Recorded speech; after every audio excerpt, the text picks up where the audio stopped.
Moi, c'est Antonin. 1m90, 75 kg. Et 8 de moyenne en français. Aujourd'hui, c'est l'oral blanc, mais j'ai oublié. Mais tu m'avais pas dit que tu passais à 15h?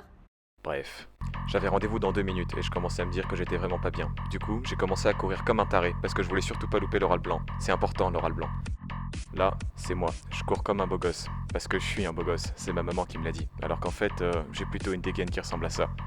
Une vraie dégaine d'abruti. Enfin, ça, c'est Chloé qui me l'a dit. C'est la meuf qui m'a quitté il y a 4 jours. Mais ça, on s'en fout. Du coup, je savais pas où je passais mon bac, je savais pas avec qui je passais mon bac, je savais pas comment je passais mon bac. En bref, j'étais pas du tout préparé à ce genre d'épreuve cruelle que la vie nous réserve. Je suis rentré dans mon bahut. Là, il y avait un long couloir. Dans ce long couloir, j'ai percuté un mec parce que je l'avais pas vu. Sauf que ce mec-là, c'était un mec vénère. Moi, je suis plutôt un mec pacifiste. Sauf que là, j'avais vraiment pas le temps et j'ai paniqué. Hello darkness, my old friend. I've come to talk with you again. Bref. J'ai tellement paniqué que j'avais mis un mec KO que je connaissais pas, mais je m'en foutais parce que j'avais un oral blanc à passer. Sauf que là, j'étais vraiment en retard. J'ai glissé, je me suis relevé, je suis reparti. J'ai commencé à taper des gros sprints dans les couloirs. J'étais déter comme Jaja. J'ai même fait des gros dérapages. Jamais j'avais fait ça avant, mais je m'en foutais parce que j'avais trouvé la salle où je passais l'oral. J'ai prié, et puis j'ai ouvert la porte. Il y avait un mec chelou, c'était pas ma salle. Il m'a regardé bizarrement, je l'ai regardé bizarrement, il m'a regardé bizarrement, je l'ai regardé bizarrement, il m'a regardé bizarrement. C'était la gêne, alors je suis parti. Ça m'a énervé, j'avais mon oral dans 30 secondes précisément, mais je savais toujours pas où c'était, je savais toujours pas où j'étais, j'avais l'impression de perdre mon temps.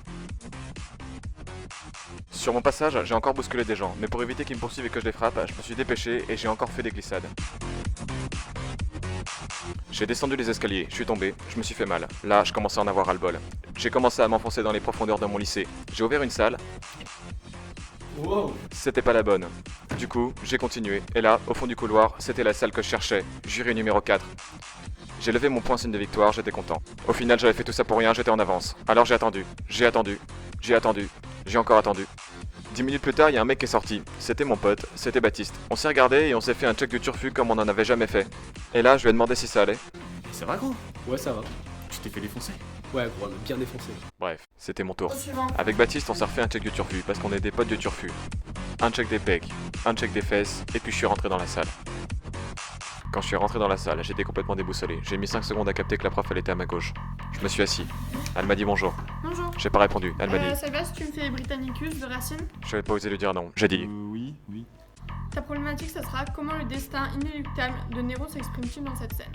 J'avais déjà oublié la problématique.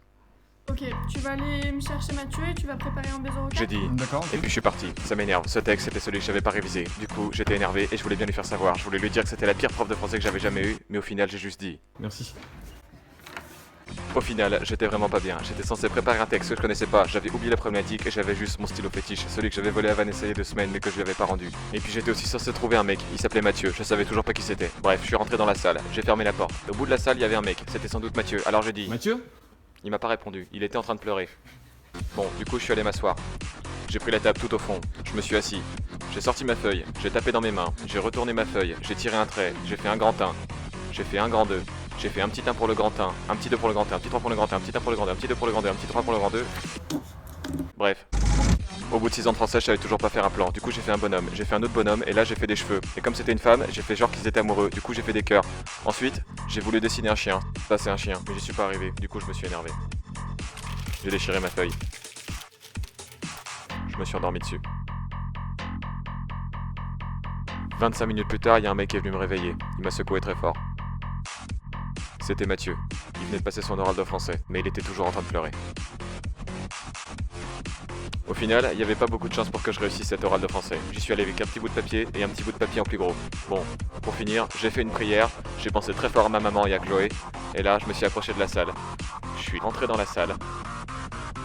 Bref, j'ai passé mon oral de français.